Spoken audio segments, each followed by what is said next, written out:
Après avoir interrompu leur journée parlementaire le 2 mars dernier pour soutenir les victimes des attaques terroristes, les députés du Congrès pour la démocratie et le progrès reprennent leurs travaux de réflexion. Deux sujets à l'ordre du jour de la journée du 23 mars, l'état des lieux de la dette publique et le bilan à mi-parcours du plan national de développement économique et social. L'Office national de l'eau et de l'assainissement donne des explications quant aux coupures d'eau dans la ville de Ouagadougou. Beaucoup de difficultés d'approvisionnement en eau potable dans la capitale par ces temps de canicule, mais l'ONEA rassure quant à l'avenir. Une mauvaise utilisation des réseaux sociaux peut être préjudiciable aux jeunes. À la faveur de la Journée internationale de la francophonie, l'ambassade du Canada au Burkina Faso a réuni des élèves à Ouagadougou pour une sensibilisation. Voilà pour le sommaire. Bonsoir à toutes et à tous. Les députés du Congrès pour la démocratie et le progrès sont sceptiques par rapport aux vertus du PNDS, le plan national de développement économique et social. Poursuivant ces journées parlementaires qu'il avait dû interrompre le 2 mars dernier pour cause d'attentat, le groupe CDP a également mené la réflexion ce vendredi sur la dette publique. Kwamer Vedapa. Des députés du CDP, assidus, en train de prendre des notes. Face à eux, le secrétaire permanent du PNDS. Le bilan à mi-parcours du plan national de développement économique et social, c'est l'une des deux communications au programme de cette journée d'information parlementaire du groupe CDP. Des réflexions qui permettront peut-être d'apporter des réponses aux députés au sujet du mode de financement du PNDS. Il y a pas mal d'annonces, il y a pas mal de chiffres même qui sont donnés, mais par moment on se demande si finalement c'est des acquis ou bien si nous sommes toujours en attente du financement du PND. Ça c'est côté apport financier, côté attente du côté des bailleurs. Et les inquiétudes des députés du CDP ne s'arrêtent pas au volet financier du plan. Il faut dire aussi que même dans la pratique, la mise en œuvre de du PNDS, par moment nous nous demandons si il s'agit véritablement de projets qui ont été bien planifiés, bien élaborés et planifiés dans le cadre du PNDS, ou bien en fait il s'agit simplement d'achever ce que certains avaient déjà commencé en termes de recherche de financement, en termes même de conception et de planification. La problématique de l'endettement du Burkina Faso, c'est l'autre communication à l'ordre du jour de cette journée d'information parlementaire. Présent à l'ouverture, le président du CDP est venu apporter le soutien du bureau politique aux députés du parti. Son référentiel de développement, le gouvernement y croit dur comme fer. Dans le cadre du programme d'urgence pour le Sahel, par exemple, il entend doubler cette année ses investissements dans la région du Sahel. Le budget, qui passe à près de 155 milliards de francs CFA, prévoit des réalisations socio-économiques dans cette partie du Burkina, des projets de réalisation présentés ce 22 mars à Dori. Rémi Lambernébier. Plus de 154 milliards de francs CFA, c'est le budget consenti en 2018 pour le programme d'urgence pour le Sahel au Burkina Faso, PUSBF. Le plan de travail annuel budgété présenté aux acteurs locaux ce 22 mars à Dori prévoit entre autres des projets d'employabilité des jeunes et des femmes, la réalisation d'infrastructures éducatives et sanitaires, l'envoi de près de 1000 policiers et gendarmes pour renforcer la sécurité et des aménagements pastoraux. S'ils prennent en compte toutes ces composantes, je ne peux que dire que le PUS a réalisé son objectif. Parce qu'on dit que le soleil brille pour tout le monde, même pour la région du Sahel, enfin. Nous allons nous aussi nous organiser autour, en tant que conseil des chefs supérieurs, le chef régional, je veux dire, le chef supérieur sur Ouagadougou. Et nous allons apporter notre participation. Nous allons conseiller les gens, nos jeunes, de participer, de travailler afin de ne pas tout le temps choisir la facilité. Parce que la facilité, c'est l'oisiveté et c'est la mère de tous les problèmes. La population locale a été invitée à jouer un rôle de veille sur l'exécution des différents projets qui seront lancés. Et c'est pourquoi un cadre de concertation régionale de suivi a été mis en place. La prise de contact entre le gouvernement et les membres de ce cadre de concertation a eu lieu au cours de cet atelier régional d'appropriation du PUSBF. Un atelier qui augure d'une bonne collaboration. Ce que nous avons eu comme rencontre aujourd'hui est vraiment inédit. Nous avons entendu des réflexions vraiment intéressantes qui vont certainement permettre au gouvernement de organiser certains aspects, de recalibrer certaines réalisations, de mettre l'accent sur certains secteurs par rapport à d'autres. Et je vous dis en tout cas que ça a été une très belle rencontre et je voudrais saisir le... Nous avons mis en place un comité régional de suivi du programme dont le rôle va être, comme son nom l'indique, de suivre toutes les actions, toutes les réalisations du programme, de nous aider aussi à ce que ces réalisations se déroulent dans les meilleures conditions, dans des conditions idoines, normales. Et ensuite, ce comité va aussi critiquer l'ensemble du déroulement du programme et nous donner des idées sur la manière de réorienter les actions pour que leur impact soit le plus visible possible et le plus efficace possible au sein de la région. Le bilan 2017 fait état de 70% des travaux réalisés pour 202 marchés lancés, dont 8 résiliés. Dans la province du Sénou, ces réalisations sont par exemple visibles à travers ce bâtiment de 3 classes de l'école de Boudoukel, réceptionné en octobre 2017, alors que les élèves subissaient intempéries et différents risques dans l'ancien bâtiment. La construction de la gare routière de Dori en plein chantier avance à grands pas pour se soustraire des 72 marchés en cours à la date du 31 décembre 2017.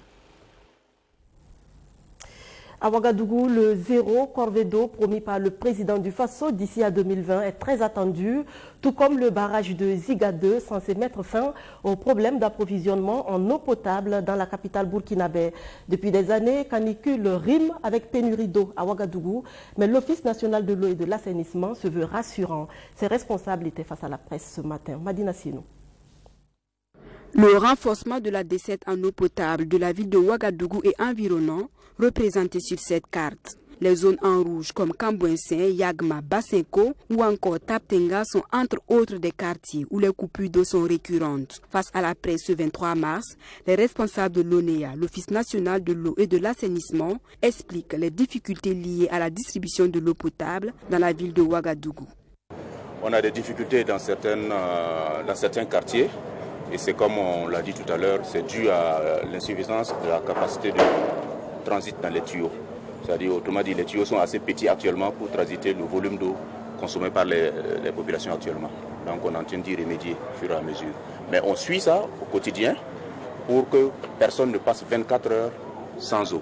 Le désagrément que les populations vont vivre, c'est peut-être avoir l'eau tard dans la nuit. Mais bon, on se dit l'homme va s'habituer et faire des stocks en conséquence. Pour pallier cette recrudescence des coupures d'eau dans la ville de Ouagadougou, l'ONEA compte sur la fin des travaux du projet Ziga 2. Un projet qui devrait permettre à terme la construction de 7000 km de conduites de distribution d'eau, la réalisation de plus de 52 000 branchements sociaux et 160 bornes fontaines. Mais la fin du projet Sauveur tarde à venir. La fin de Ziga, c'est quoi? La fin de Ziga, c'est que la station est achevée, elle fonctionne. Les conduites de transfert de l'eau depuis le barrage jusqu'à Ouaga sont achevées, elles fonctionnent. Les réservoirs de stockage, les travaux sont achevés. Et enfin, les conduites de distribution, branchement et bornes fontaines, les travaux sont achevés. C'est ça la fin de Ziga. Alors, est-ce qu'aujourd'hui, on est à la fin de Ziga? La réponse, c'est non. On n'est pas à la fin de Ziga. Parce que les conduites de distribution qui étaient prévues à être réalisées dans le cadre du projet Ziga ne sont pas encore réalisées. Les stations de Paspanga et de Ziga alimentent la ville de Ouagadougou et ses environs en eau potable. Et selon l'ONEA, la capacité totale de production actuelle pour la capitale est de 290 000 m3 d'eau par jour, ce qui est en deçà de la demande journalière en eau de la population. L'éducation inclusive au Burkina Faso, un objectif que l'ONG Handicap Solidaire Burkina veut atteindre chaque 21 mars, une journée dite sonnette d'alarme sur les droits des personnes vivant avec un handicap est organisée cette année. C'est à Pabré que l'alarme a retenti. Madina Sienou. Des coups de sifflet pour marquer leur engagement pour l'éducation inclusive au Burkina Faso. Nous sommes à la journée sonnette d'alarme sur les droits des personnes handicapées, organisée chaque 21 mars à Pabré par l'ONG Handicap Solidaire Burkina. Étant conscient que les valeurs démocratiques de notre pays prônent l'égalité des chances pour tous, nous souhaiterons que les enfants handicapés puissent vivre pleinement leurs droits en tant qu'êtres humains et non pas une masse. Nous devons les aider à avoir un avenir certain et non pas un certain avenir. Et justement, pour cet avenir certain, l'ONG Handicap Solidaire Burkina œuvre depuis septembre 2016 pour la promotion de l'éducation inclusive à Pabré et partant au Burkina Faso. Au niveau local, mesdames et messieurs, nous accompagnons une soixantaine d'enfants handicapés des 22 villages de la commune de Pabré dans la prise en charge de leurs frais de scolarité à hauteur de 5 millions de francs CFA annuellement. D'autres enfants qui ne peuvent pas suivre les cours à Pabré, on les a inscrits à Ouara, à l'école des personnes handicapées visuelles et auditives, et ils sont au nombre de 12.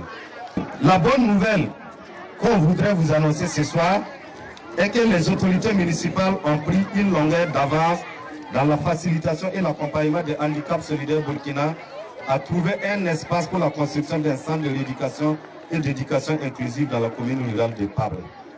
Pour une éducation inclusive effective au Burkina Faso, une formation des enseignants s'impose selon la conseillère du centre d'éducation de base de Pabré. Un appel est donc lancé au gouvernement ce 21 mars. À éducation spéciale, il faut une formation spéciale des enseignants.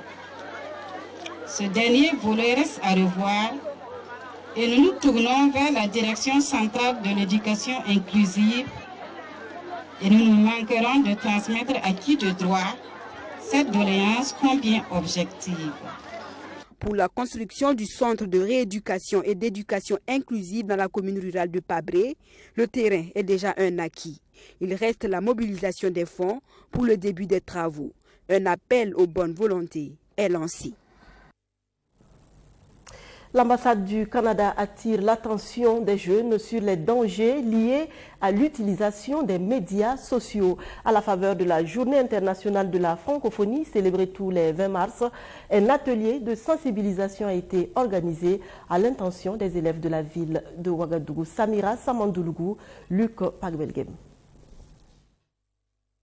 Facebook, Instagram, Twitter, WhatsApp, Viber, les réseaux sociaux ne cessent de se multiplier et de gagner du terrain. Chez les jeunes, ils représentent l'une des activités les plus courantes.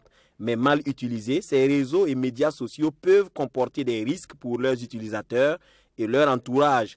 Fort de ce constat, l'ambassade du Canada a organisé un atelier de sensibilisation sur l'usage des médias sociaux respectueux des droits de la femme. Les jeunes, parce qu'au jour d'aujourd'hui, on sait que la proportion des jeunes qui utilisent les médias sociaux est de plus en plus grande et que les jeunes, c'est quand même l'avenir du Burkina Faso et de tous les autres pays et que c'est eux qui sont les plus grands utilisateurs de ces médias sociaux aujourd'hui. Mais comme je dis, au-delà des jeunes, c'est tout le monde qui utilise les médias sociaux qui devrait faire attention à leur utilisation. Et quand on dit faire attention, ce n'est pas seulement les messages qu'on poste, mais également des menaces qui peuvent venir de l'extérieur. On a écouté des panélistes qui parlaient de personnes qui ont utilisé les médias sociaux justement pour faire du mal à des jeunes personnes ou à des personnes vulnérables. Alors il faudrait également prévenir ce genre de situation. Cet atelier qui se tient en marge de la commémoration de la Journée internationale de la francophonie a été l'occasion d'interpeller les jeunes sur l'utilisation de la langue française sur les réseaux sociaux. Il est important que nous puissions nous associer à l'initiative de l'ambassade du Canada pour montrer aux jeunes que ces outils sont des outils, je dirais, formidables, mais des outils qui doivent être bien utilisés. Et à la faveur de la fête de la francophonie, il est important que nous puissions les interpeller. Parce que le français, le langage qu'ils utilisent sur ces réseaux sociaux laisse à désirer. Ils n'apprennent pas.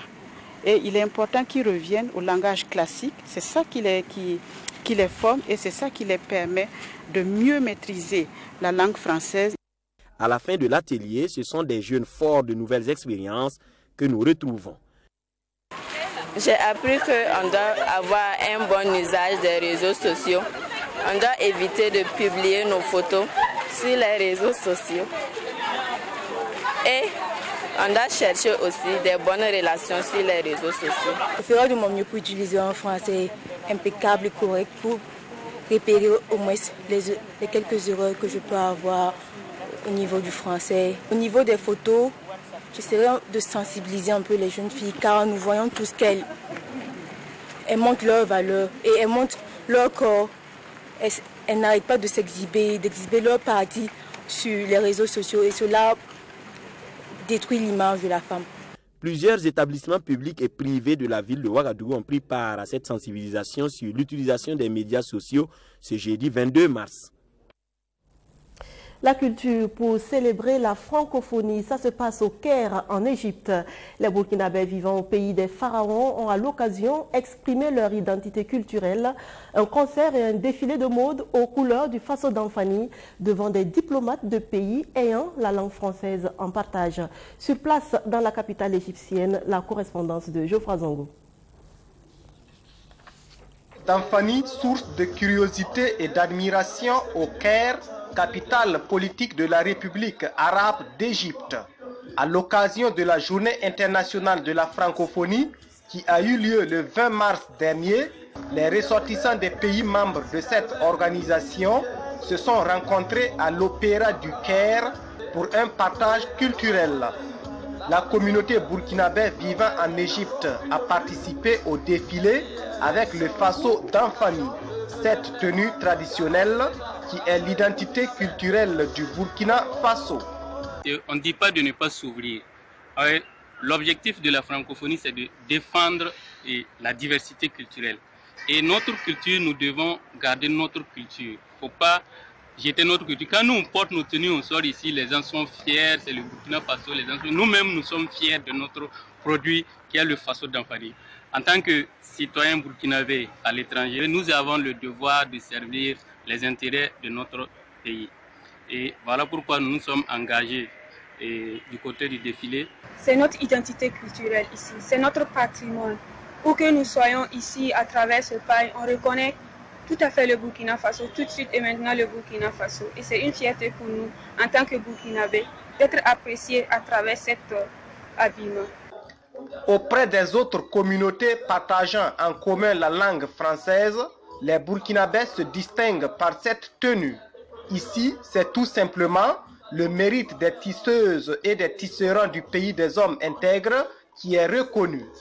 Et on repère les Burkinabés ainsi qu'on se fait repérer par plusieurs pays qui reconnaissent le Burkina Faso à travers le Faso d'Anfani.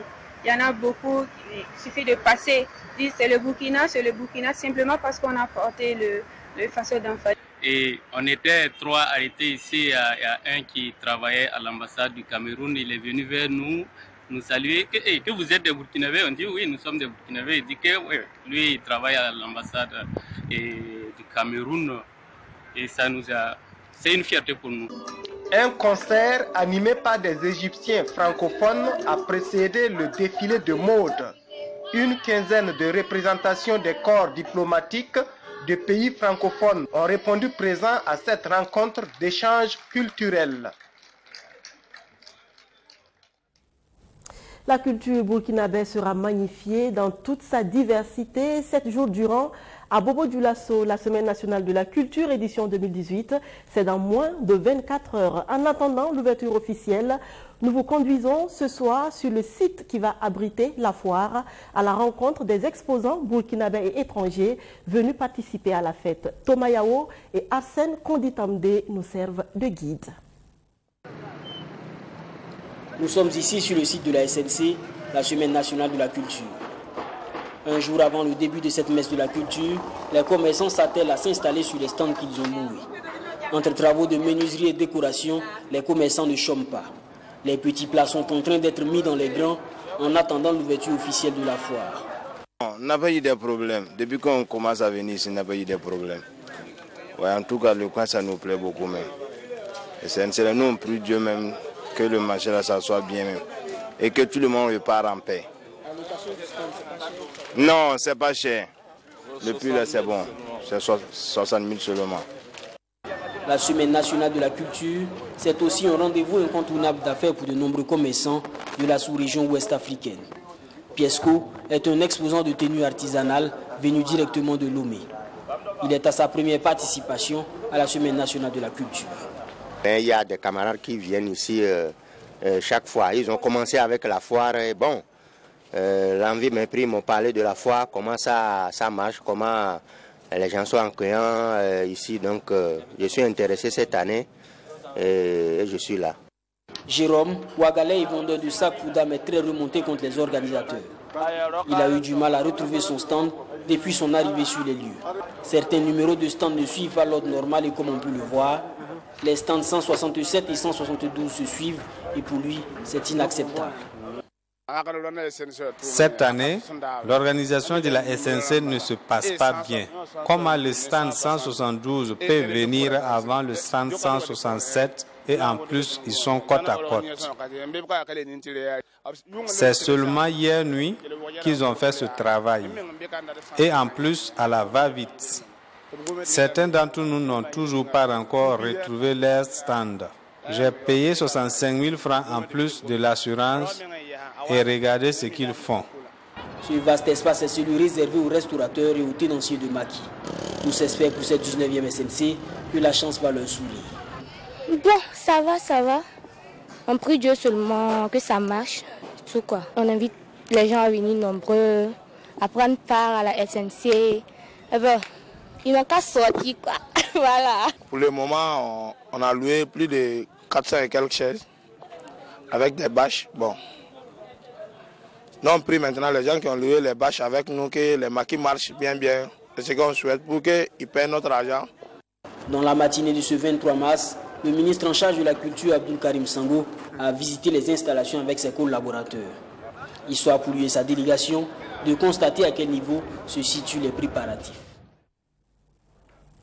Et pour finir, la célèbre pièce théâtrale Macbeth de William Shakespeare. Une pièce vieille de près de 5 siècles, mais toujours d'actualité, surtout sur le continent noir où les coups d'État sont légion. Le metteur en scène burkinabé Paul Zungrana l'a adapté pour le sitôt. Alfred Thué a assisté hier soir à la grande première.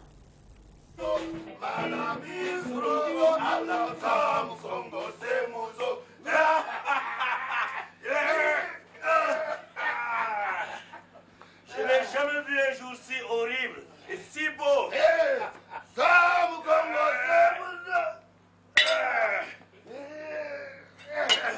À quelle distance sommes-nous de chez nous? Macbeth et Banquo sont deux généraux au service de Duncan, roi d'Écosse. Ils sont fidèles et valeureux. De retour d'une campagne victorieuse contre les rebelles, ils rencontrent dans la lande 3 sorcières qui leur font une prophétie. Macbeth sera fait seigneur de Cador, puis deviendra roi, tandis que Banquo engendrera des rois.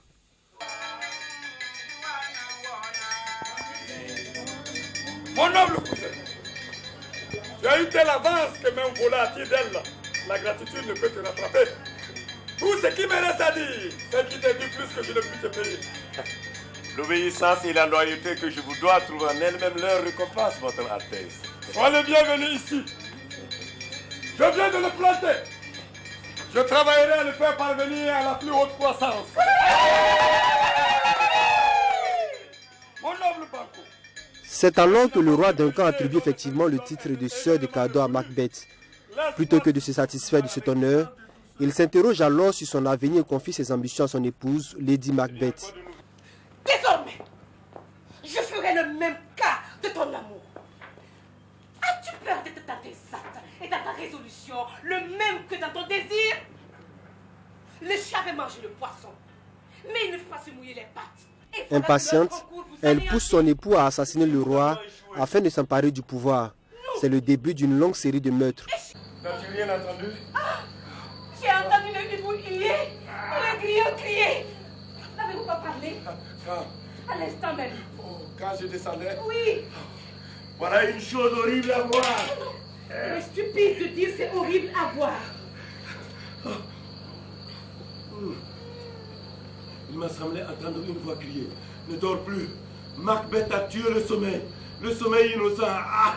Que voulez-vous dire? Et cette voix criait toujours par toute la maison. Oh, Glamis a tué le sommeil. Macbeth aussi ne dormira plus. Godot ne dormira plus. Macbeth est une tragédie de William Shakespeare, adaptée et mise en scène par Paul Zungrana. Elle est vieille de plus de 500 ans, mais résonne aujourd'hui en Afrique contemporaine comme un mode de conquête du pouvoir. Et comme dans la plupart des cas, les nouveaux hommes forts sont atteints de paranoïa. C'est une histoire qui est écrite depuis 500 ans. Donc, avoir le courage de remonter cette histoire aujourd'hui, il faudrait trouver une part d'universalité, d'actualité. Et quand je relisais, je sentais que le noyau qui pourrait nous intéresser, c'est la question du coup d'État, qui est une question actuelle du continent africain et surtout du Burkina Faso, qui est un pays qui a connu beaucoup de coups d'État. Donc nous nous sommes dit, on pourrait à travers cette pièce qui est très ancienne, pouvoir questionner notre actualité, tous les problèmes qui ne sont pas que politiques, mais qui deviennent sociaux, économiques et qui empêchent même l'évolution ou le bon fonctionnement de nos institutions.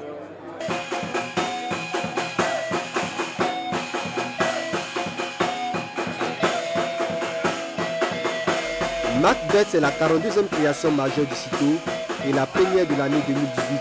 Elle est au programme du 23 mars au 21 avril 2018.